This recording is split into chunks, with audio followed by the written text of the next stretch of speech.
Graças a Deus, nós estamos aqui na segunda escola de ministérios da Associação Vitória em Cristo.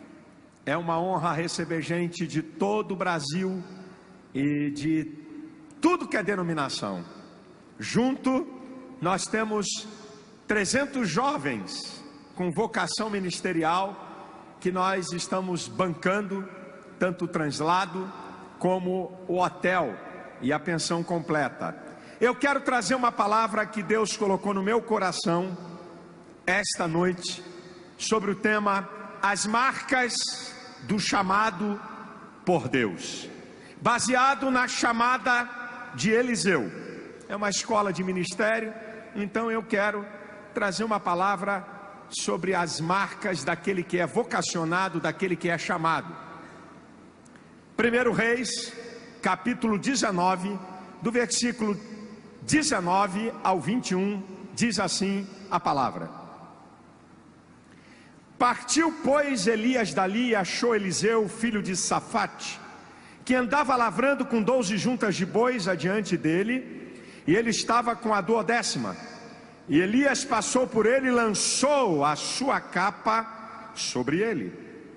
Então deixou ele os bois e correu após Elias, e disse: Deixa-me beijar a meu pai e a minha mãe, e então te seguirei. Ele lhe disse: Vai e volta, porque que tenho eu feito? Voltou, pois, de trás dele, e tomou uma junta de bois, e os matou, e com os aparelhos dos bois cozeu as carnes, e as deu ao povo, e comeram. Então se levantou, e seguiu a Elias, e o servia. Eu quero mostrar aqui 7 marcas, podem ter 10, 20, 30, 8, 15, não tem problema.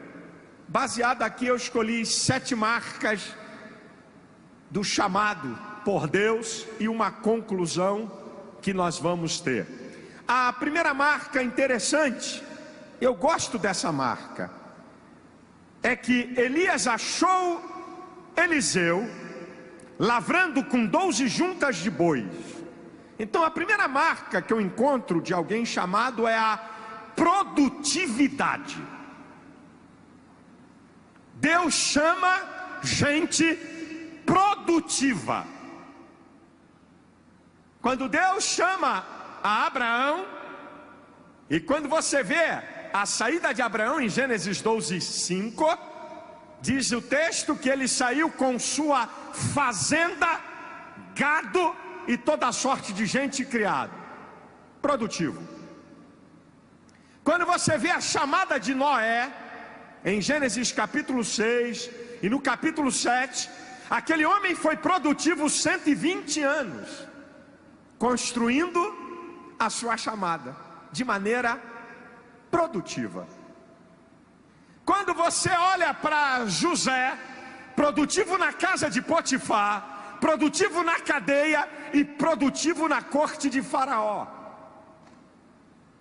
Quando você olha para Jesus chamando os discípulos, em Mateus capítulo 4, versículo 18, Jesus chama a Pedro e André, que estavam lançando as redes. Mais um pouquinho adiante, chama Tiago e João, que estavam consertando redes, gente produtiva.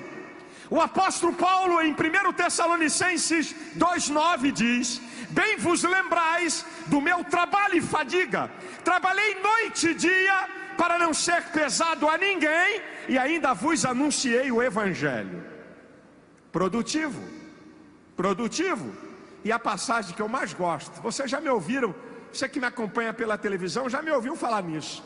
A passagem que eu mais gosto, como é que Deus admira alguém que é produtivo, é Gideão.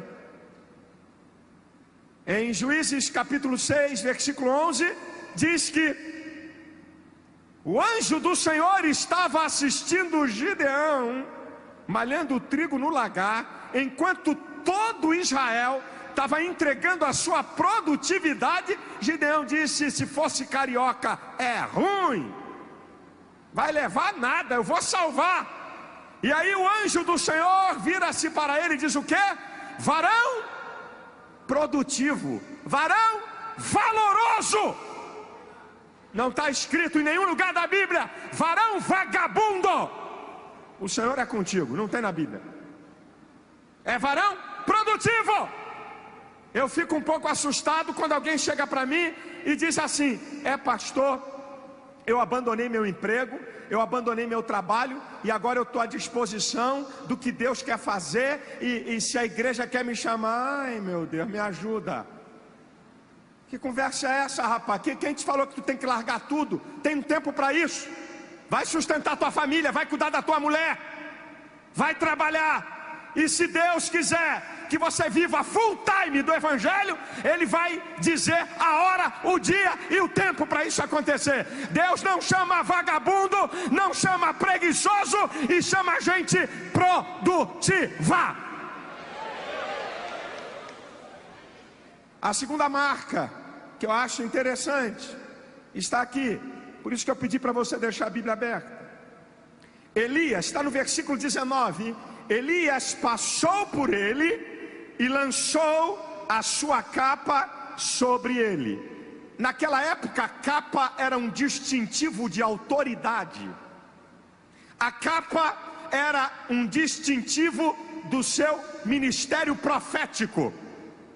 E quando Elias lança a capa de Eliseu sobre Eliseu, aqui eu encontro a segunda marca do chamado por Deus. É que quem é chamado por Deus, pelo menos Deus vai dar um sinal da chamada.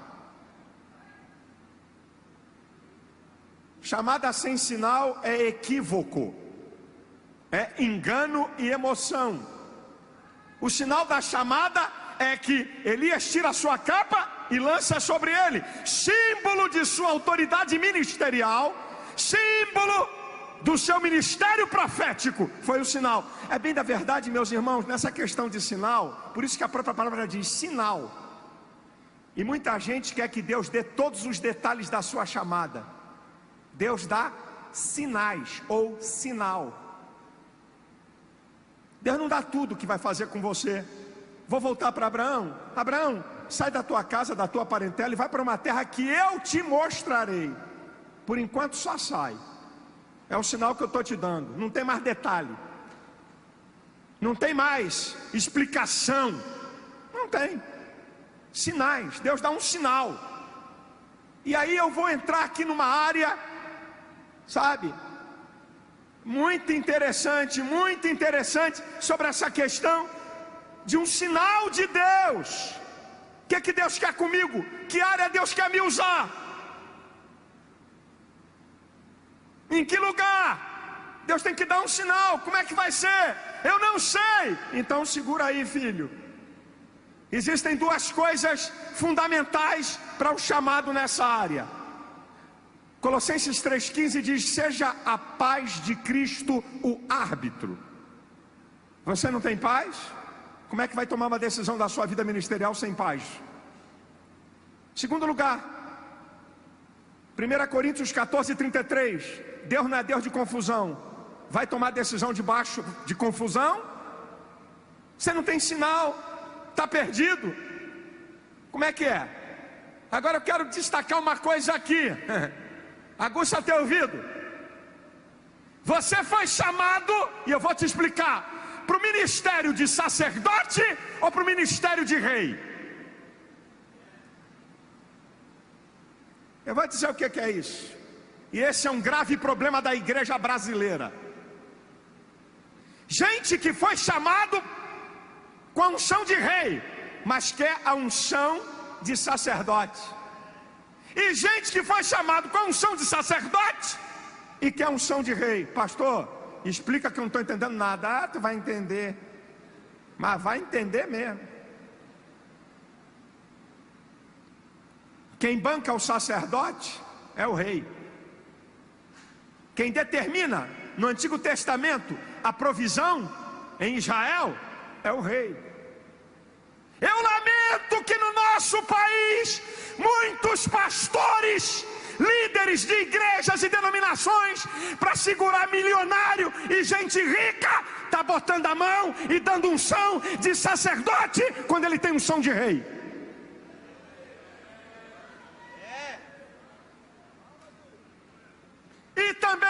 muita gente na igreja, porque tem dinheiro, porque é capacitado, porque é líder empresarial, pensa que Deus te chamou para ser pastor. Você está enganado. Deus está te dando um sinal da unção que tem sobre você, meu filho. Deus chamou você para ganhar dinheiro. Deus chamou você para construir patrimônio, para sustentar sacerdotes.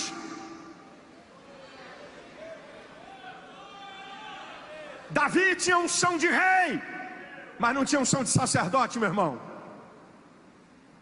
Saul tinha unção de rei, mas foi querer ser metido a sacerdote e se estrepou. Uzias tinha unção de rei e foi um dos reis mais espetaculares da história de Israel, mas pensou que tinha unção de sacerdote e foi oferecer no altar. Meu irmão, acabou o reino do cara ali, saiu leproso para viver em solidão. Eu tenho presenciado isso. Esse é o maior equívoco da igreja e da liderança. Qual é o sinal na vida daquele que você vai consagrar? O cara é empresário, está ganhando grana e quer se meter nisso. Fica no teu lugar, meu filho, que tu vai acabar com a unção de rei que você tem. Você não vai ser nenhuma coisa nem outra. E pastor? Não, eu tenho que garantir a minha sobrevivência, entendeu? Porque eu vou ser pastor, mas eu quero me preparar para eu poder me sustentar. Então por que é pastor? Se quem te chamou não te garante, por que você é pastor?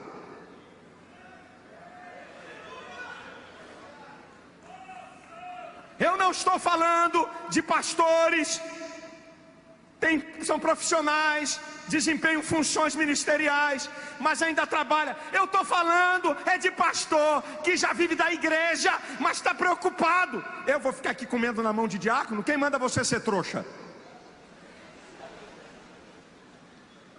Quem manda você não ter liderança? Quem manda você comer na mão de presbitério, na mão de diácono? Que conversa de comer na mão? Você é líder, rapaz. É porque eu não sei da igreja. Que história é essa? Você tem uma unção e tem sinais de Deus. Aquele que te chamou é aquele que vai garantir a tua vida.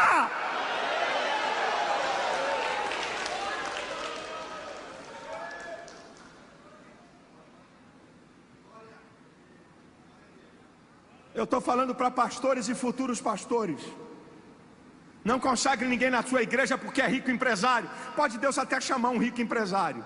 Chama-se casos específicos. Não faça da exceção a regra. Claro, Deus pode? Claro que pode. Quem disse que não pode? Claro que pode. Deus é soberano. Eu quero chamar um empresário para ser pastor. Aí é Deus. Eu não estou falando disso. Eu estou falando da regra. Estou falando da regra, não estou falando da exceção. Qual é o sinal de Deus na sua vida? Eu estou falando isso, irmão, porque eu estou vendo o que está acontecendo. Gente que podia abençoar pastor Jabes, tantos ministérios, aí o cara abre uma igreja para si, e aí eu não vou deixar passar, porque isso vai botar na televisão. E eu conheço um empresário que quer abrir igreja, mas é para ele governar o dízimo dele. Ele quer governar o dízimo dele, ele não é liberal.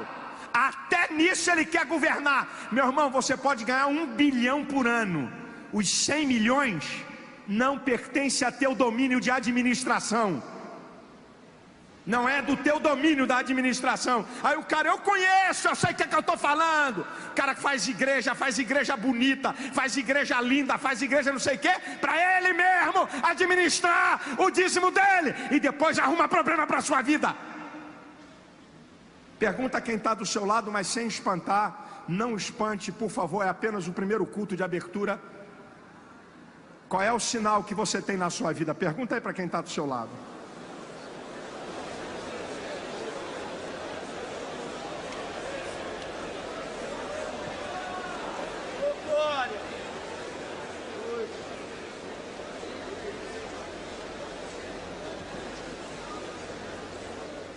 terceira marca do chamado por Deus está ainda no versículo 19. Não, está no 20. Na abertura do 20. Então deixou ele os bois e correu após Elias.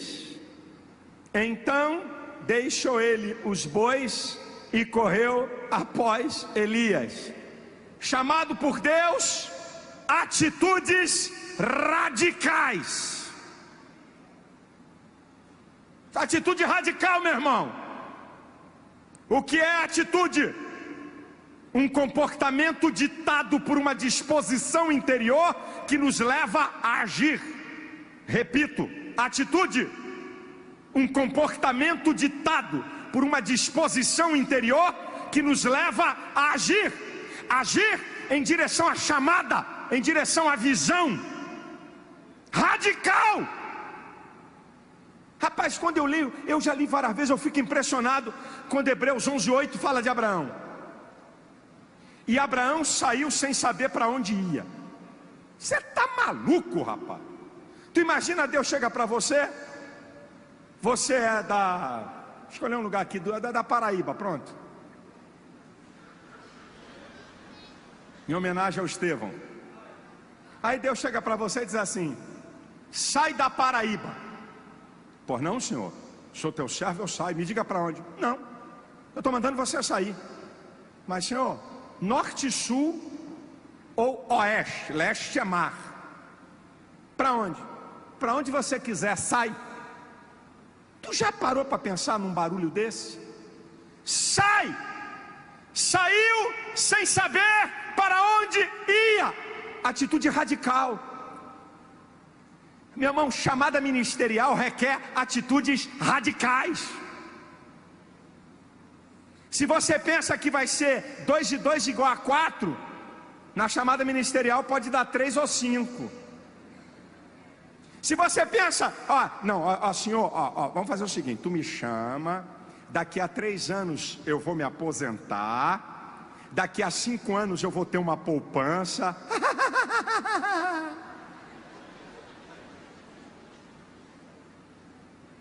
Você está enganado com chamada. Aqui o camarada jogou a capa sobre ele, foi uma mudança radical, meu irmão. Se você não está disposto a mudança radical, fica aí quietinho onde você está. Fica aí quietinho onde você está, que você vai arrumar problema para você e para a tua família. Sabe o que aconteceu comigo? Eu trabalhava numa empresa, meu sogro era pastor presidente, minha esposa trabalhava. Eu chamei a Elisete e falei: larga do emprego, eu vou sair do emprego, não fale nada com ninguém.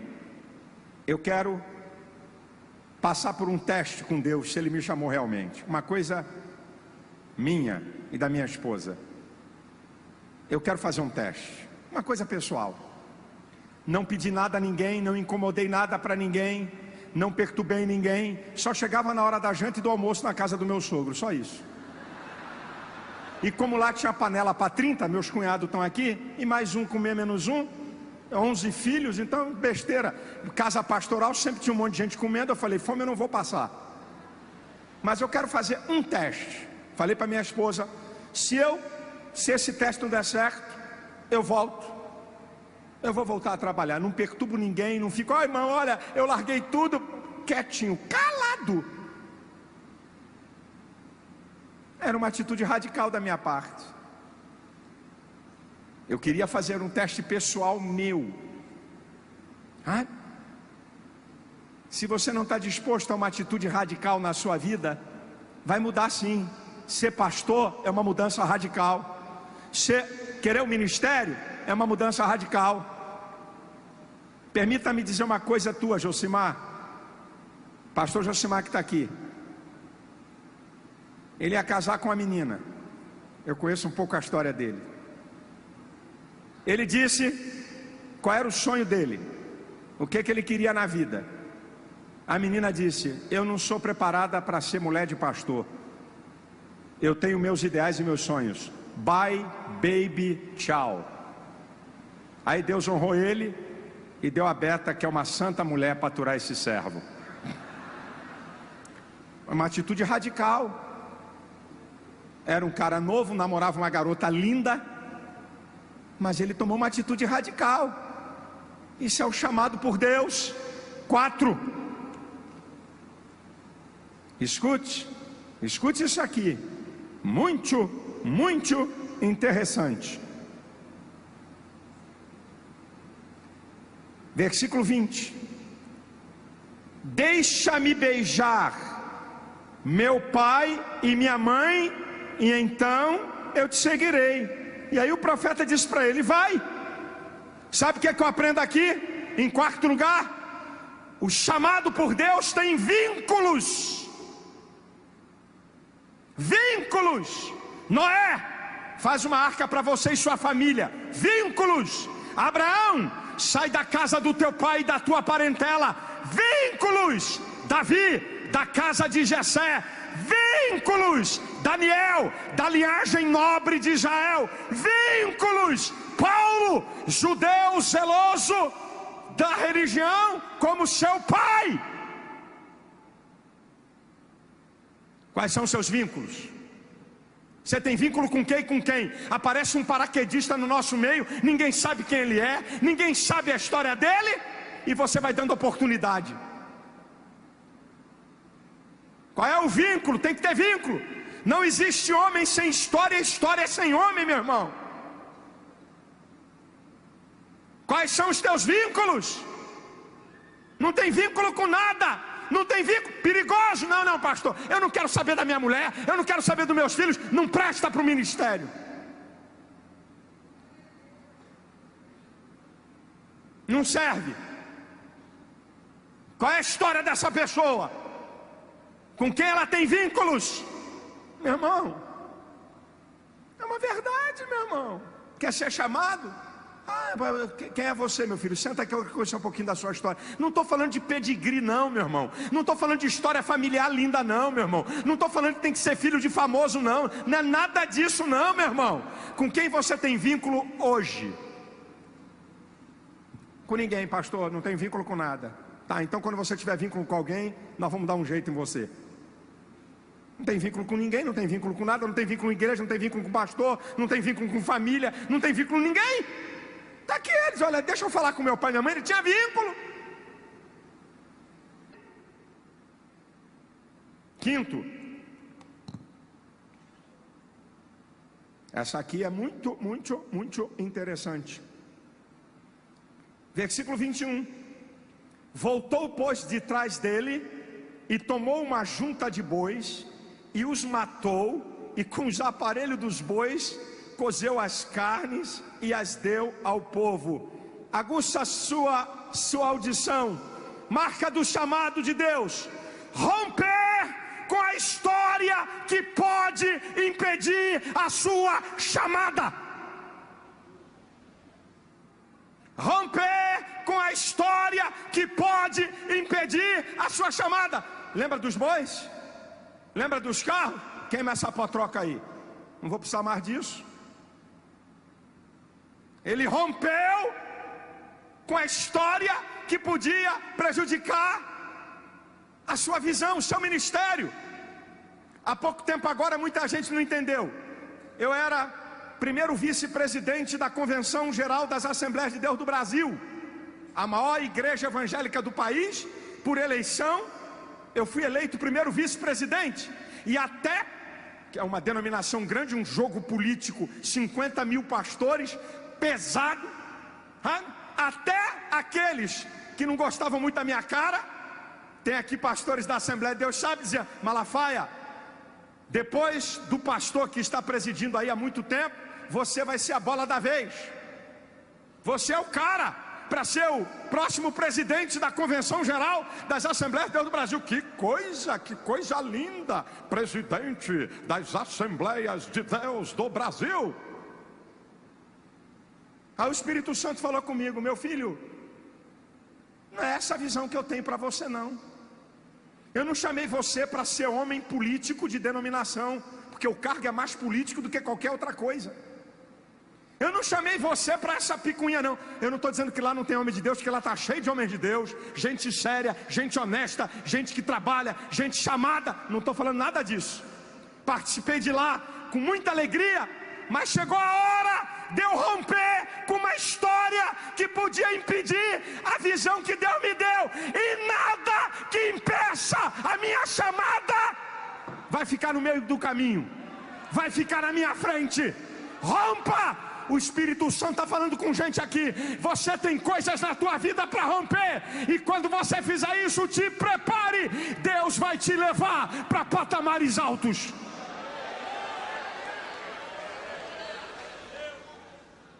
Vai romper, meu irmão. O que é isso aqui? Está atrapalhando a minha chamada? Está impedindo? Tchau, benção, acabou aqui. Pode ser uma amizade, pode ser no ministério. Sai de lá em paz, não briga com ninguém não, não arruma confusão não. Pastor, bota a mão aqui na minha cabeça, me abençoa, porque eu não quero continuar aqui, mas eu quero a sua bênção, porque eu vou sair daqui numa boa. Não arrasta ninguém de lugar nenhum, não arruma problema com ninguém, tá? Você está rompendo com uma história, porque, querido, o ser humano é um ser social, e o grupo social que você vive, ele é danado para te prender, para não deixar você sair dali. Segundo lugar, é que todo ser humano busca um lugar de acomodação. Eu estou aqui há tanto tempo, essa minha vidinha ministerial, esse feijãozinho com arroz, tá tão bom aqui. Tatu, sai desse buraco aí, meu filho. Tem que ser águia, vai voar a 10 mil metros de altura, vai ver o que Deus tem para a tua vida.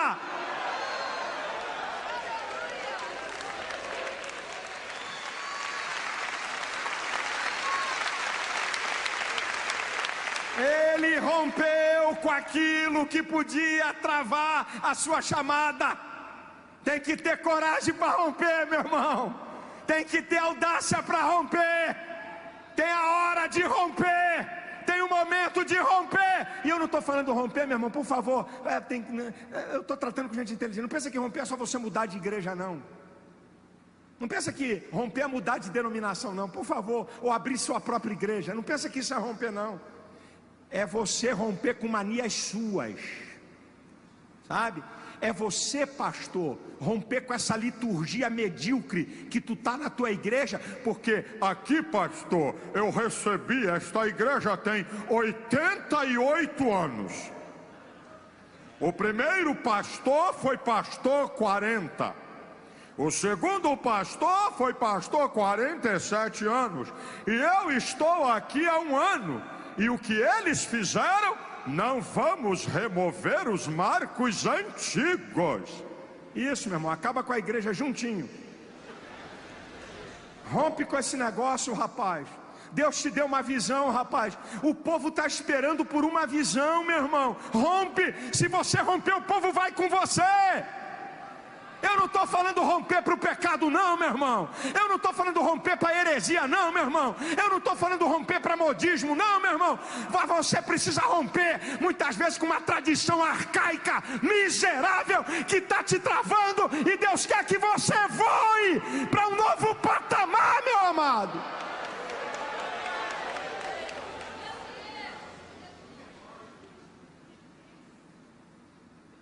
Meu querido,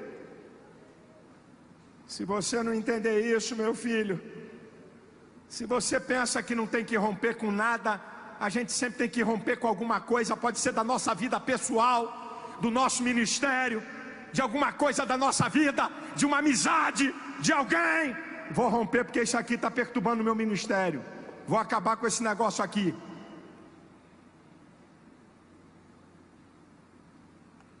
Viu, jovens que estão aqui, que tem uma vocação ministerial, o que pode estar impedindo você de progredir? O que você tem que romper?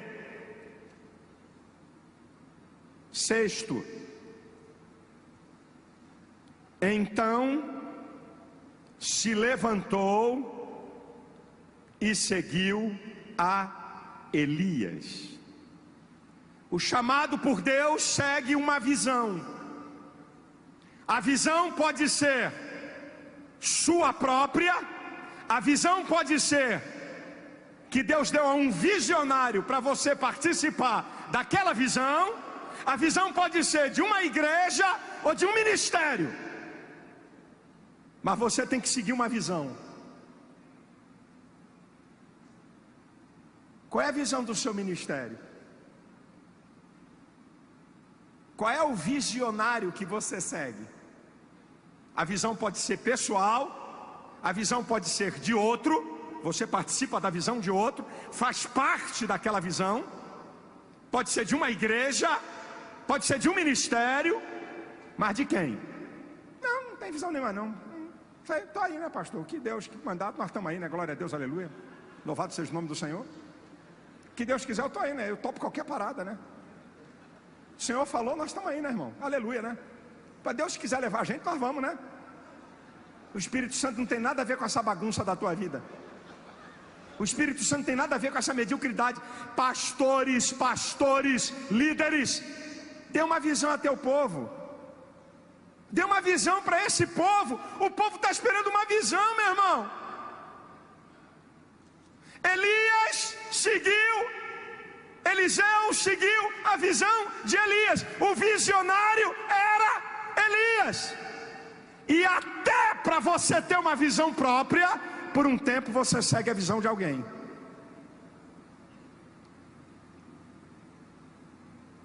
Eliseu seguiu a visão de Elias. O visionário era Elias.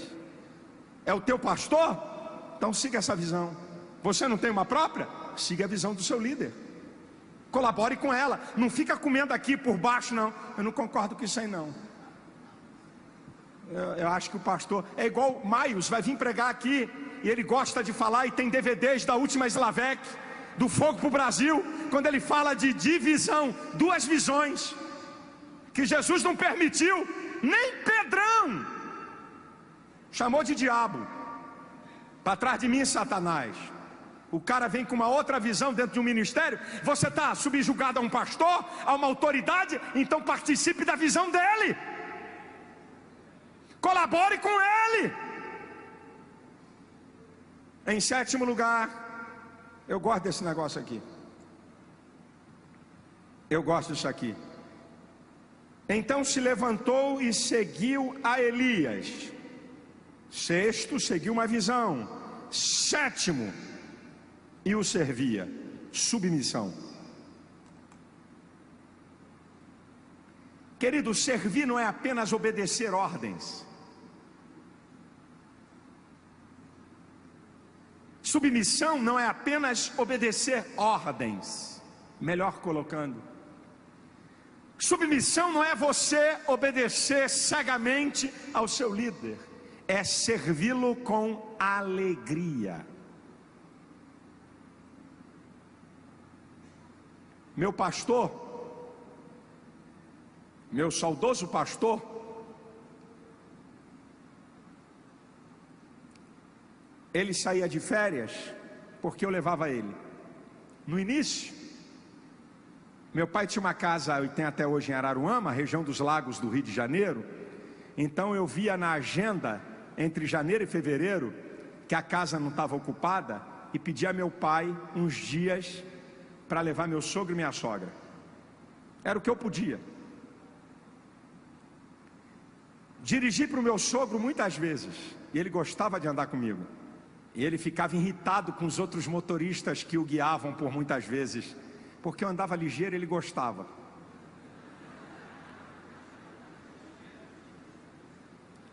Eu carreguei meu sogro para muitos lugares, no carro. Eu gostava de fazer isso.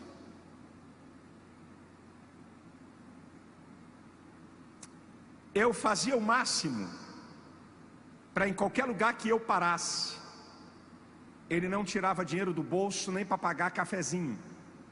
Eu não deixava.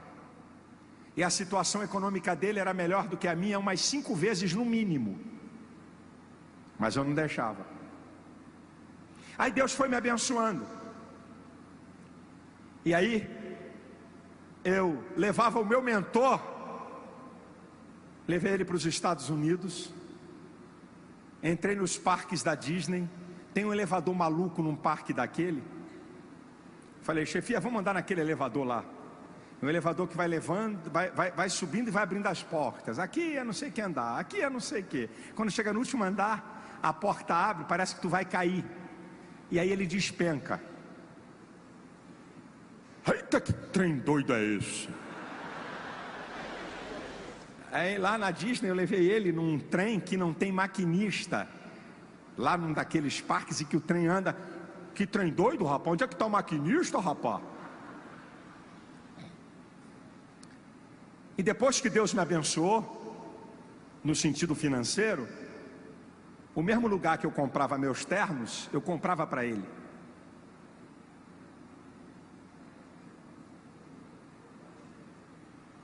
Eu andava de carro importado, porque eu tinha um ministério independente, por venda de livros, de DVDs, não tinha salário da igreja, porque depois de 5 anos eu abdiquei do salário, falei para ele dar para outro. Falei, o senhor não precisa mais me pagar salário. Eu ganhava 5 salários mínimos, quando eu abri mão do salário da igreja naquela época. E eu andava num carro bom, e via meu sogro andando num carro bom, mas não era tão bom quanto o meu. E aí no aniversário dele, eu ensinei o povo o que está em Gálatas 6,6. Aquele que é ministrado pela palavra deve dividir os seus bens com aquele que o ministra. Está na Bíblia, viu, irmão? Está na Bíblia. Aí eu disse para a igreja isso. E naquela época a igreja deu um Pajero full, 0 quilômetro, um carro de 180 mil reais. E eu participei com a minha oferta para aquele ato. Eu sempre tive o prazer de servi-lo. Eu sempre tive o prazer de comprar um terno para ele, prazer de levar ele para os locais que eu passeava, prazer de saber que pela primeira vez ele entrou em um hotel 5 estrelas porque eu estava pagando, prazer de levar ele em melhores restaurantes porque eu levava e estava pagando, porque eu estava honrando aquele homem que era uma autoridade sobre a minha vida. Já pagou um pastel para o teu pastor, meu irmão?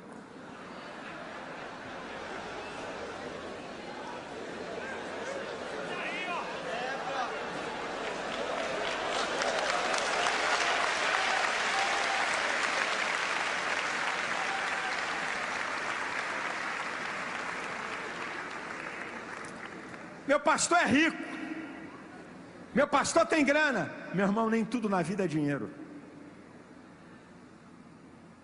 Meu pastor ganhava muito mais do que eu.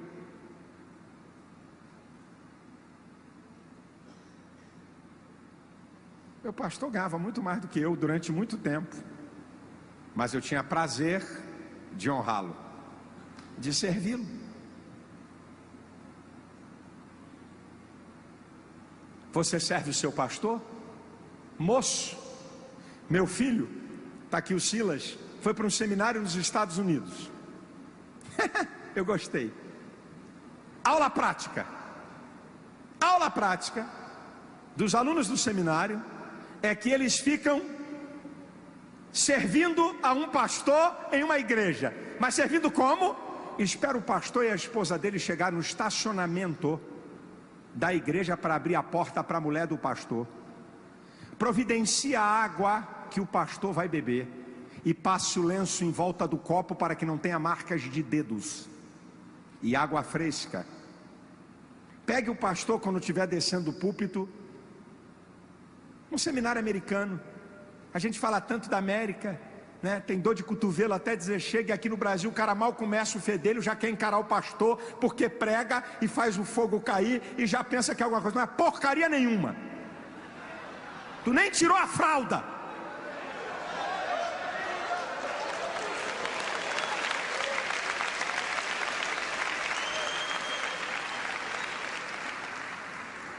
O cara nem tirou a fralda, já quer encarar pastor.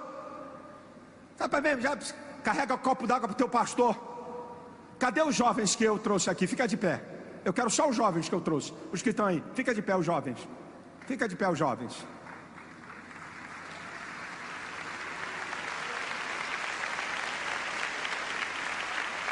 Eu quero receber notícia de que você levou água para o teu pastor, que você abriu a porta do carro para o teu pastor e para a mulher dele, de que você comprou uma meia para dar para o teu pastor, porque você não pode comprar uma coisa melhor. Eu quero ouvir notícia de vocês, porque quem vocês honrarem, se preparem, que é Deus que vai te honrar. Pode se assentar.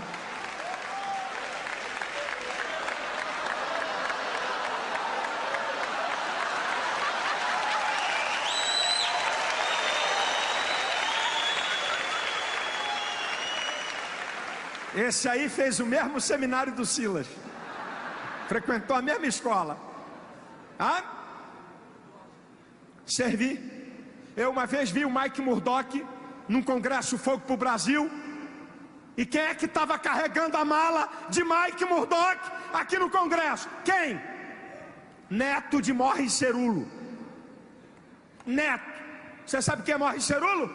É o ministério mais rico da América. Tem patrimônio superior a $1 bilhão. O neto dele carregando a mala de Mike Murdock. E não sentou na mesa que eu estava com os pastores, sentou na outra mesa.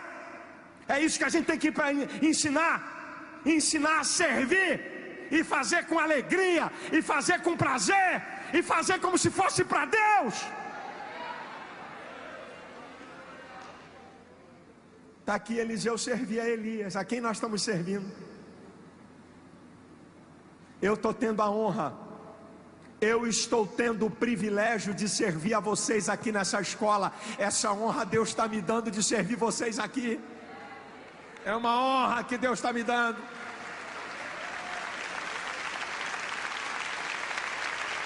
Agora, sabe qual é o resultado? Para eu encerrar aqui, resultado.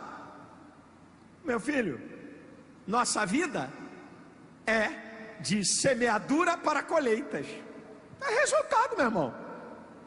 O que você está plantando no teu ministério, fica tranquilinho que vai colher. Tá? Pode ficar atrás, divisãozinha. Pode esperar que vai ter alguém que vai te dividir também. Fica frio, tá? Não fica nervoso não. A igreja que você dividiu, vai vir outro e vai te dar uma pernada também.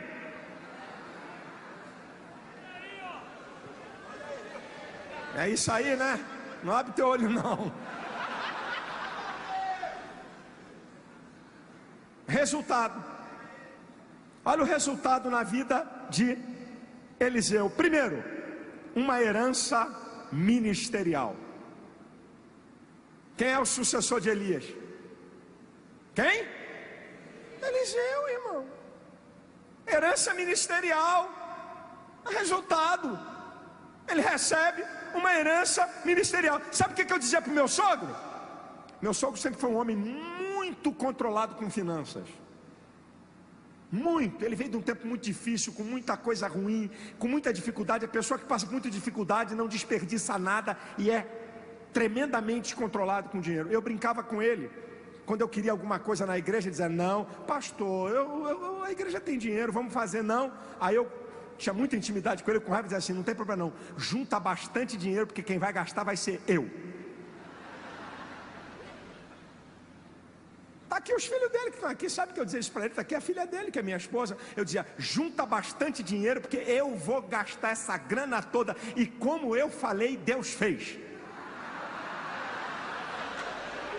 Assumi uma igreja sem um tostão de dívida, com grana aplicada em CDB, BRBB, RDB, sei lá do que, sabe? Enxutinha com tudo. Eu falei: ô, grande é o mistério. Herança ministerial. 30 anos servindo um pastor na televisão, pregando no mundo, e meu nome aí, a gente não é nada, quem dá é Deus, e é Deus que dá, é Deus que tira. Eu não tenho nada porque eu sou, mas pregando no Brasil, pregando em conferências, fazendo eventos grandes e servindo um pastor, submisso a um pastor. Malafaia, abre tua igreja, tu tem que abrir tua igreja. Tu fica aquele negócio de sogro, e Deus dizendo assim: fica quieto aí, você está na escola, fica quieto aí. Fica quieto aí, fica quieto aí. Aí você recebe uma herança ministerial. A igreja pacífica, ninguém brigou. Está aqui os pastores da minha igreja, estão aqui. Ninguém brigou para disputar nada comigo. E pelo contrário, um lá se levanta e diz assim: ô pastor, vamos parar com esse negócio aqui, quem vai ser pastor? Aqui só tem uma história. Se você não quiser ser pastor sobre nós vamos ver quem vai ser. Mas se você quer ser o pastor, acabou a história aqui, porque ninguém vai disputar nada contigo. Você recebe uma herança daquilo que você produziu. 2, resultado: ministério próprio. No início, Eliseu servia a Elias, mas depois ele passou a ter o seu ministério próprio. E você tem que entender esse tempo de Deus. Tem a hora de estar submisso, tem a hora de estar debaixo de autoridade, tem a hora de servir, e vai chegar a tua vez.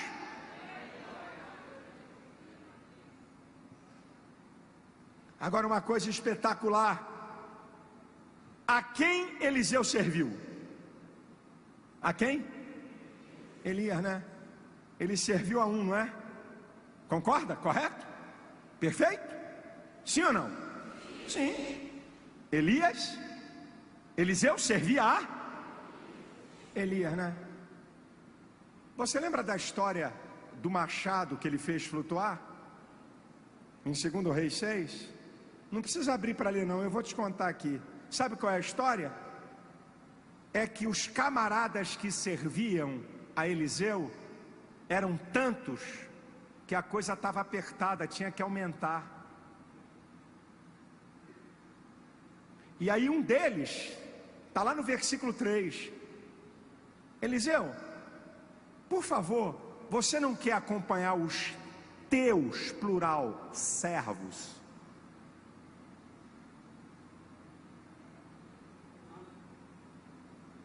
Eliseu serviu a um, e depois teve uma multidão de homens de Deus para servir a Eliseu.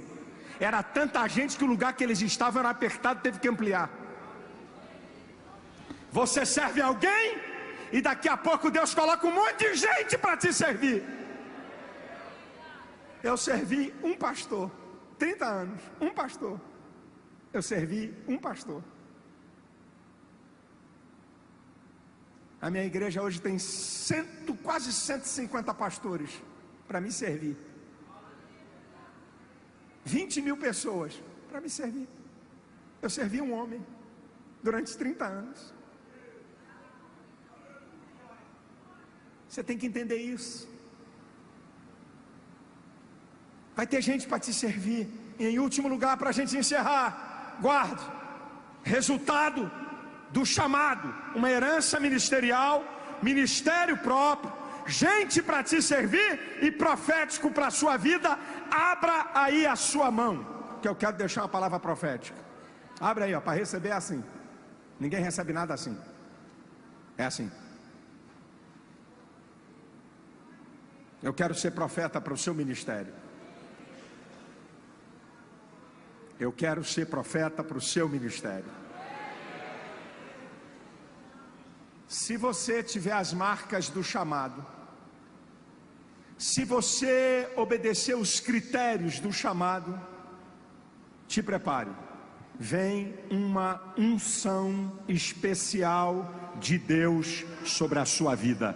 Receba essa palavra em nome do Senhor Jesus. Sobre Eliseu, porção dobrada do Espírito que estava sobre Elias. Irmãos, eu não quero que a geração que venha depois de mim seja menor. Eu quero ver uma geração cheia do Espírito Santo, uma geração que faça muito mais do que a nossa geração. Oh querido, sou profeta de Deus para a tua vida. Te prepare. Deus tem uma unção especial para a tua vida e para o teu ministério. Deus tem coisas com você. Fique na vontade de Deus, fique na presença de Deus, fique na vocação que Deus te chamou e te prepare. Coisas grandes vão acontecer, coisas maravilhosas vão acontecer.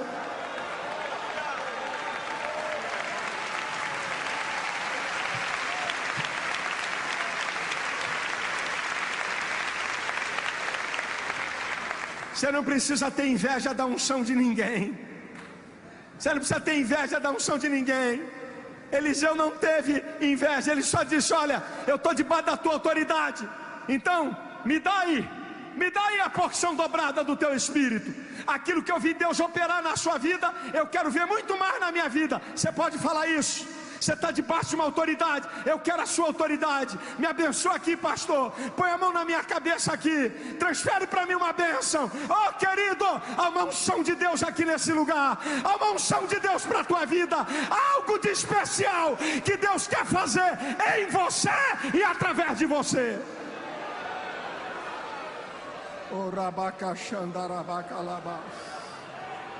Oh, aleluia. Eu tenho uma expectativa no meu coração. Não é uma intuição ou uma axiologia, mas eu tenho um testemunho do Espírito Santo que nessa reta final Deus vai levantar ministérios poderosíssimos. Deus vai levantar homens empresários na sua unção de rei, poderosíssimo. Deus vai fazer coisas tremendas, meu irmão. Não precisa ter inveja de ninguém, não precisa ficar com o olho grande no outro. Vai chegar a tua vez, vai chegar a tua hora. E para alguns aqui já chegou, então toca a vida. Vamos para frente, meu irmão. Deus tem coisas para você. Deus vai fazer coisas para você. Há coisas para a tua vida, meu irmão. Você não veio aqui à toa, você não está me assistindo à toa. Há uma unção especial de Deus para você.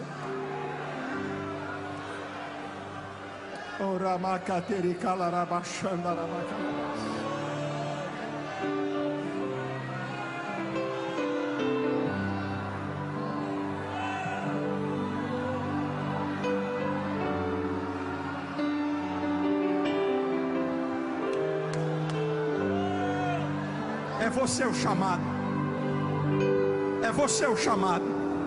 Dá para você dizer para 3 ou 4: ei, é você o chamado. É você. Deus tem chamado você. Diga. Deus tem chamado você. Olha no olho do camarada aí. Fala para ele aí. Fala para ela aí. Deus tem chamado você. Deus tem chamado vocês. Deus tem chamado você.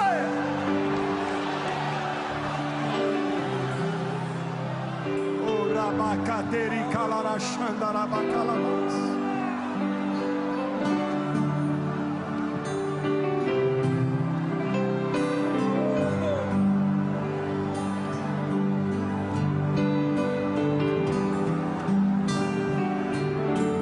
Desiste da tua chamada não, porque o Deus que te chamou é o Deus que te garante.